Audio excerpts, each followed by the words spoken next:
And then the third chief baptised that day in 1839 was called Wiremu Paratini. Wiremu Paratini is William Broughton, the first, in fact the only Bishop of Australia, because after that they became Bishop of Sydney and various other places. So William Broughton was the Bishop of Australia, and this young man took his name. And Paratini becomes quite a common name in many parts of the world.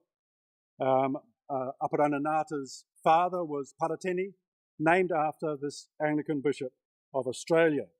So choosing the names of prominent church people in the Anglican world, or the evangelical Christian world, both London Missionary Society and also Church Missionary Society, was something that many people embraced at that time.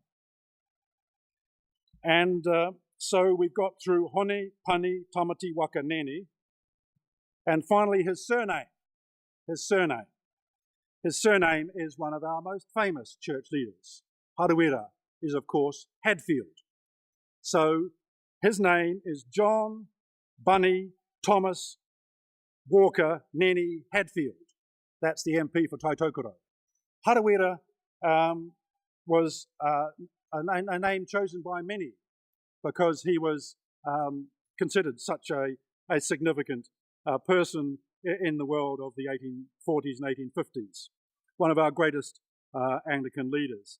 But he's not the only one whom Māori choose to honour. The man Brown, whom I just talked about with those baptisms in 1839, he's Porone. And who's our Archbishop in the Tikana Māori? Porone Ture, Brown Ture. So he's named after that Archdeacon Brown, as he later became, from Tauranga. And then, of course, there's Herawini. You know, for some of you who are old enough to like rugby and remember the first 5/8s that played for the All Blacks, when Wilson Winaray was the captain and Waka Nathan was the great Panther, well, you'll remember Maki Herawini, the first 5/8s. Herawini is Selwyn, and Selwyn, of course, the first bishop of New Zealand. So Māori often took on these names. None of these people are descendants of the people whom they took those names. They took those names because they thought them honourable names, worthy names, names that they would love to wear and to pass on to others who came after them.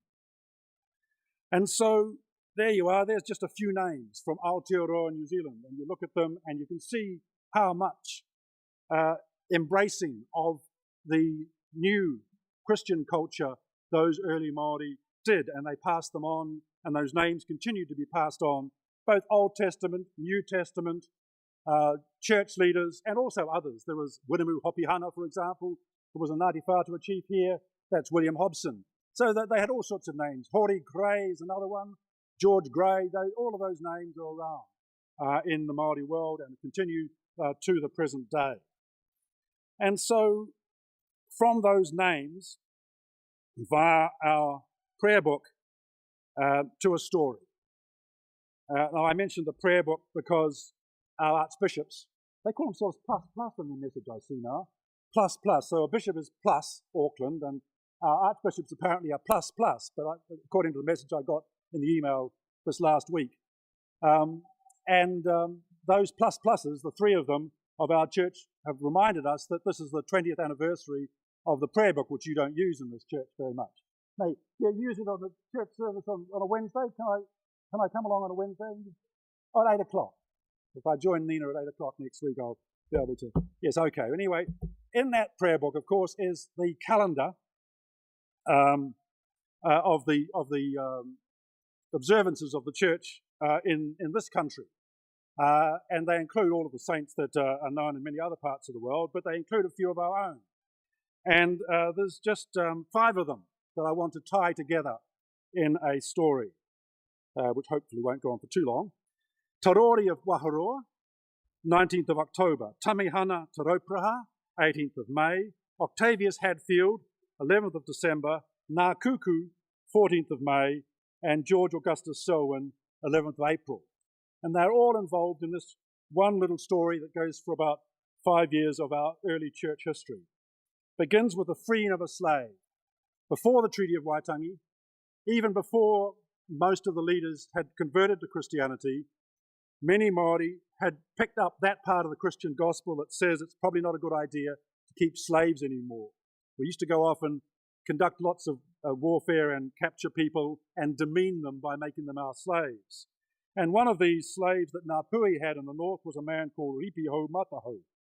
And he was released from slavery, and before he went home, he decided to spend a bit of time with Henry Williams, the CMS missionary at Pakeha in the Bay of Islands, to learn a bit of literacy. So he learned how to read and write in the Maori language. Of course, remembering that the mission of this country was always conducted in Maori in all of those early years.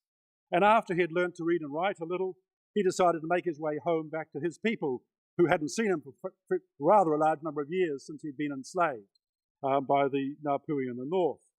His people had in fact shifted from the Waikato, where he'd been captured, down to Otaki on the Kapiti coast, north of Wellington. And so he decided to walk back there. People did a lot of walking and spent a lot of time going around this country. Bishop Selwyn did a lot of it. And on his way, he was in Rotorua, and some people he was staying with said, what's this thing that we picked up when we went across the hill and had a bit of a war party last week and killed a few people, and we found this thing beside a young girl whom we killed. And Ripiho said, it's a book. In fact, I can read from that book. What do you mean you can read from that book? Well, those markings there on the page, those are words, and those are words that I can tell you a story about. Well, what are the words? And so the book that they were showing him was called Te Rongapai Aruka, the Gospel of Luke. And the bishop, the missionary Brown had given this particular gospel to Ngākuku and his daughter Tarori. And Tarori was the one that had been killed. The young teenage woman had been killed. She didn't wake up quickly enough, and she was killed, and the other men picked up this book and took it back to Rotorua. So Ripiho explained to the Te Arawa people what was in this book, and told them some of the story about forgiving your enemies and turning the other cheek. These are very odd stories, they thought. Very odd stories indeed.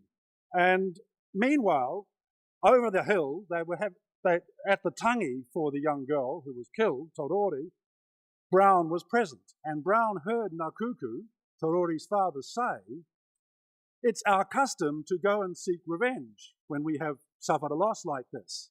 It's time we stop that. It's time we tried to find a peaceful way of relating to those who have caused us harm. And I don't know how God will do it, but I'm sure God will. That's what Ngākuku said to his people. So they didn't go on a retaliatory raid. But a month or two later, they did come. And they did come because they said, look, a young man, not a young man, quite an old man, a Ngāti Rokoa man has been reading this book to us. We don't understand what it's about, but it tells us that we should come and say sorry to you. And so Ngākuku said, wow, we Waikato people, look what God can do. Arawa coming over this hill to apologize to us? What a fantastic new message this is. Arawa's never apologized to us for anything ever. So this must be a good message. And so Ngākuku became a missionary in other parts of New Zealand, the father. And his name is in the calendar of our saints of this country.